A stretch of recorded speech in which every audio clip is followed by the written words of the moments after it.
ሰላም ከመይ ትኾኑ? هراي لو ما أنت خاء بزعبة أنتربن كم زنتاو أي وصهم لو ما أنت خاء حزلكم مزيزر له بزعبة أب أنتربن تركب فلتي كاتدرال نايكدس دنجل مريم زرزري Cathedral of Our Lady ወይ ከዓ Onze Lieve Frau Cathedral ካትባል እዛ ካቴድራል ሓንቲ ካብተን ዝጸበቓ ናይ ጎቲክ ስነ ህንፃ ኣብነታት እያ። ኣብቲ ቅድሚኡ ዝነበረ ንእሽቶ ቤተ ክርስቲያን ተሃኒፃ ብ1352 ዓመተ ምህረት ተጀሚሩ እቲ ህንፀት ንኣስታት 169 ዓመታት ዝቐፀለ ኮይኑ ኣብ 1521 ዓመተ ምህረት ከዓ ተዛዚሙ። ይኹን እምበር እቲ መደብ ክልተ ነዋሕቲ ግንብታት ክህልዎ እኳ እንተነበረ እቲ ቀንዲ ሓደ ጥራይ ተሃኒፁ ተወዲኡ። ቀንዲ መሃንድሳት ናይቲ ግዜ ዝመርሑ ዝነበሩ ከዓ ጃን ኣፕልማን ከምኡውን ንጃን ኣፕልማን ወዱ ፒተር ኣፕልማን ዝበሃሉ ነበሩ። እዛ ካቴድራል ኣብ ቤልጅየም ኔዘርላንድ ካብ ዘለዋ ኣብያተ ክርስቲያን እታ ዝለዓለት ወይ ከዓ ዝበረኸት እያ። እቲ ሰሜናዊ ግንቢ 123 ሜትር ብራቐ ክኸውን እንከሎ ንውሓት ወይ ከዓ ቁመት ከዓ 118 ሜትሮ እዩ። ስፍሓት ናይታ ቤተ ክርስቲያን 67 ሜትሮ ክኸውን ከሎ ዓቕሚ ሰብ ከዓ ብግምት ክሳብ 25,000 ሰባት ክትሕዝ ትኽእል። ውሽጣዊ ጽባቐን ጥበብን እዛ ካቴድራል ብጥበባዊ ስራሕታ ትፍለጥ። ብፍላይ ድማ ብስራሕቲ እቲ ፍሉጥ ሰዓሊ ፒተር ፖል ሩበንስ ዝተሰኣሉ ኣዝዮም ዘደንቑ እዮም። ንኣብነት ከም ናይ መስቃል ክርስቶስ ወይ ከዓ መስቃል ውሁራት ካብቶም ዝበለፁ ስራሓት ሩበንስ ተባሂሉ ይፍለጥ። ዕርገት ድንግል ማርያም ከማን እዚ ኣብቲ ዋና መሰዊ ኣልተር ዝርከብ ኮይኑ ነታ ካቴድራል ዝተዋህባ ስም ዝውክል እዩ። ኦንዘ ሊቨ ፍራው ፍቅርቲ ወይ ከዓ ቅድስቲ ማርያም፣ ፍቅርቲ ወይ ከዓ ቅድስቲ ድንግል ማርያም ንምባል እዩ። እቲ ኦንዘ ሊቨ ፍራው ዝብል ስም ቡዶች ናትና ፍቅርቲ እመቤት ክኸውን ከሎ ንቅድስቲ ድንግል ማርያም ዘመልክት እዩ። እዛ ካቴድራል ካብ ጥንቲ ጀሚራ ንማርያም ዝተወፈየት ብምዃና ኣብ ውሽጣ ብዙሓት ሓወልትታትን ስእልታትን ይርከብዋ።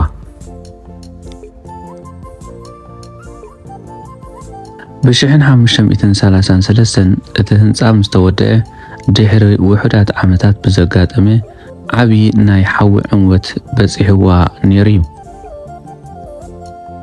ብ1794 ኣብ እዋን ናይ ፈረንሳ ወራር እታ ካቴድራል ተዘሪፋ ጥራይ ዘይኮነስ ንኽትፈርስ እውን ተወሲኑ ነይሩ። ግን ብጥበብን ጻዕርን ነበርቲ ከተማ ኣንትወርፐን ክድሕን ክኢላ። ዩኔስኮ ሎሚ እዛ ካቴድራል ከም ሓደ ካብቲ ክዕቀብ ዝግብኦ ናይ ዓለም ቅርስታት ወይ ከዓ ወርልድ ሄሪቴጅ ተመዝጊባ ትርከብ። እታ ካቴድራል ካብ ትምረቕን ስራሕታ ካብ ዝዛዘምን ሒዛ ወይ ከዓ ካብ 1521 ጀሚርና እንተጸብጺብና ሎሚ 500 ዕድመ ጌራ ትርከብ። ይኹን እምበር ካብ እቲ ህንፀታት ዝጀመረሉ እዋን ብ1352 እንተርኢናዮ እቲ መሰረት እታ ካቴድራል ካብ ዝንጸፍ 670 ዓመታት ገይሩሎ ማለት እዩ። ኣዝዩ ነዊሕ 670 ማለት ብጣዕሚ ነዊሕ። እዚ ድማ ሓንቲ ካብተን ብዕድመ ዝደፍኣን ታሪኻውያን ህንፃታት ኤውሮጳ ይገብራ። እቲ ዘገርም ነገር ግን እዞም ዝስዕቡ ነጥብታት እዮም። ናይ ትዕግስቲ ስራሕ ንዓሰርተታት ወለዶታት ዝኣክል ህንፀታ ኣየቋረፀን። ሓደ ካብ መሃንድስ ጀሚርዋ ወዱ ቀፂልዋ ደቁ ድማ ፈፂሞሞ ዘይተወደأ ጽባቐ ቅድም ኢለ ከም ዝገለጽኩልኩም እታ ካቴድራል ክልተ ማዕረ ዝኾኑ ነዋሕቲ ግንብታት ክህልውዋ እዩ ተሓሲቡ ነይሩ። እንተኾነ ግን እቲ ካልኣይ ግንቢ ደባዊ ብሰንኪ ሕፅረት ፋይናንስን ሓደጋ ባርዕ ሓውን ክሳብ መወዳእታ ኣይተሃንፀን። ሕጂ እውን እንተኾነ ፍርቂ ቁመት ኮይኑ ጥራይ ይርአ። መንፈሳዊት ንግስቲ ኣንትወርፐን ንኣስታት 5 ክፍለ ዘመን ወይ ከዓ 500 ዓመታት እዛ ካቴድራል ምልክት እታ ከተማ ኮይና ትነብር ኣላ። በቲ ግዜ እቲ ቅድሚ 500 ዓመት ከምዚ ዝበለ ነዊሕን ዝተሓላለኸን ህንፃ ብእምኒ ጥራይ ብምስራሕ ክንደይ ከቢድን ዓብ ጥበብን ከም ዝነበረ ክትግምቶ ይከኣል እዩ። እዛ ካቴድራል ካብቲ ነዊሕ ግንቢ 123 ሜትር ጀሚርካ ክሳብቲ ውሽጣዊ ስነ ጥበባዊ ስራሓት ብሓቂ ተኣምር እያ። ብዙሓት ሰባት እታ ካቴድራል ካብ መጀመርታ ከምዚ ክትከውን ዝተሓሰበት ይመስሎም፣ ግን ከምኡ ይኮነን። እቲ ውጥን እቲ ንድፊ ክልተ ማዕረ ዝኾኑ ነዋሕቲ ግንብታት ክህልውዋ እዩ ነይሩ። ኣብ 1533 ዓመተ ምህረት ብዘጋጠመ ናይ ባርዕ ሓዊ ግን እቲ ህንፃ ንነዊሕ እዋን ተቋሪፁ፣ ድሕሪኡ ድማ እታ ከተማ ቁጠባዊ ፀገም ስለ ዘጋጠማ ነቲ ካልኣይ ግንቢ ክውዳእ ኣይተኻእለን። ውፅኢቱ ሎሚ እቲ ሓደ ግንቢ ጥራይ ተወዲኡ ጫፍ ሰማይ ክትንክፍ ከሎ እቲ ካልኣይ ግን ፍርቂ ኮይኑ ቆቢዕ ተደፊኡሉ ይርአ። እዚ ድማ ሎሚ ከም ሓደ ፍሉይ መለለይ እታ ካቴድራል ተባሂሉ ይውሰድ። ኣብ ውሽጢ እታ ካቴድራል ምስ ኣተኻ ቅንዕ ኢልካ ናብቲ ግልላት ትረኣዮሞ እቲ ስእሊ ዕርገት ማርያም ዘርኢ ኮይኑ ካብ ታሕቲ ክትሪኦን ከለኻ ከዓ ሰማይ ዝተኸፍተን ማርያም ከዓ ናብ ሰማይ ትድይብ ዘላን ይመስል። እቲ ናይ ውሽጢ ህንፃ እዛ ካቴድራል ብሓቂ ዘገርም እዩ። ካብቶም ኣብ ዓለም ዘለዉ ናይ ጎቲክ ስነ ህንፃታት ድማ እቲ ዝበለፀ ደንቢ ወይ ከዓ ጫካ ዓንድታት ዘለዎ እዩ ዝበሃል። ብዛዕባ እቶም ኣዕኑድ ክፍልታቶምን ዘሎ ዝርዝር ሓበሬታ እዚ ይመስል። ክንደይ ኣዕኑድ ኣለዉ? ኣብ ውሽጢ እዛ ካቴድራል ብጠቕላላ 125 ኣዕኑድ ኣለዉ።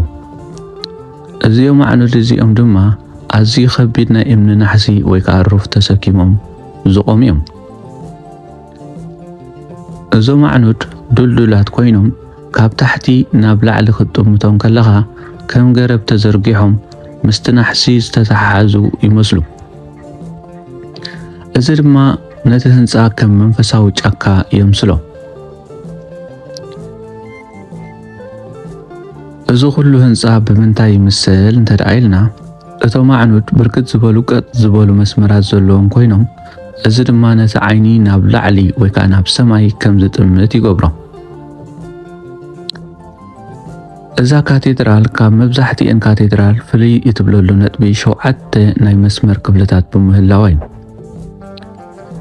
ማእከላይ ክፍሊ ነቲ ዝለዓለን ዝሰፍሐን ኮይኑ ንመሰውእ ዘራኽብ እዩ።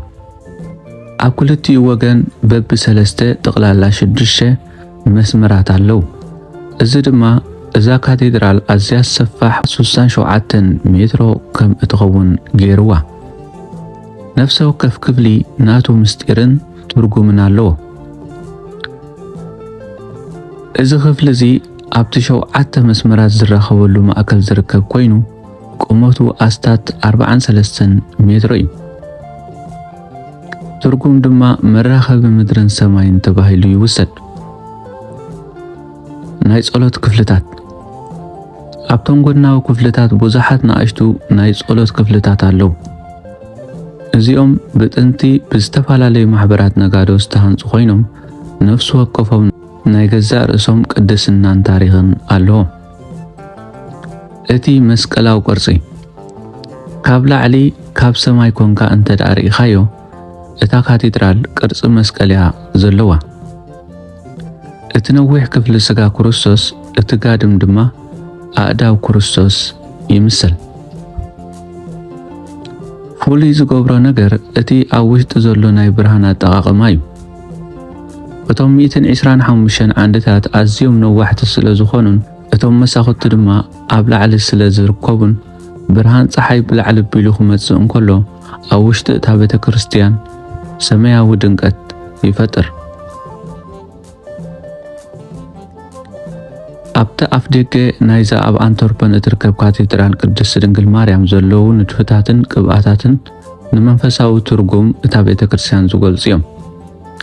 እቲ ቀንዲ ኣብቲ ናይ ቅድሚት ኣፍ ደገ ዝርከብ ስራሕ ናይ መወዳእታ ፍርዲ ብዝብል ምሳሌ ዘለዎ እዩ። ዝርዝር ትርጉም ድማ ከምዚ ዝስዕብ እዩ። ናይ መወዳእታ ፍርዲ ኣብቲ ላዕሊ ማዕጾ ዘሎ ፍርቂ ካባ ክርስቶስ ካብ ማእከል ኮይኑ ንዓለም ክፈርድ ከሎ የርኢ። ኣብ የማን እቶም ዝጸደቁን ጻድቃናት ናብ ገነት ክኣትዉ ከለዉ የርኢ። ኣብ ጸጋም ድማ እቶም ሓጣን ናብ ሲኦል ክውርወሩ ከለዉ የርኢ። ትርጉም እዚ ስእሊ እዚ ነፍሲ ወከፍ ኣብታ ካቴድራል ዝኣቱ ሰብ ኣብ ቅድሚ ኣምላኽ ተሓታቱ ምዃኑ ንምዝኽኻር ዝተገብረ እዩ። እታ ካቴድራል ብስም ማርያም ስለ ዝተሰመየት ኣብቲ ኣፍ ደገ ናይ ማርያም ሓወልቲ ወይ ከዓ ምስሊ ክህሉ ግድን እዩ። እዚ ድማ ቅድስቲ ድንግል ማርያም ከም ኣፍ ደገ ሰማይ ወይ ድማ ናብ ክርስቶስ እተብጽሕ መንገዲ ምዃና ንምግላጽ እዩ። ቅዱሳን ነቢያት ኣብቶም ጎናዊ ዓንድታት ናይቲ ኣፍ ደገ ዝተፈላለዩ ቅዱሳን ሃዋርያትን ነቢያትን ደው ኢሎም ይረኣዩ። እዚ ድማ እቲ እምነት ክርስትና ኣብዚኦም ዝተመስረተ ብምዃኑ የመልክት።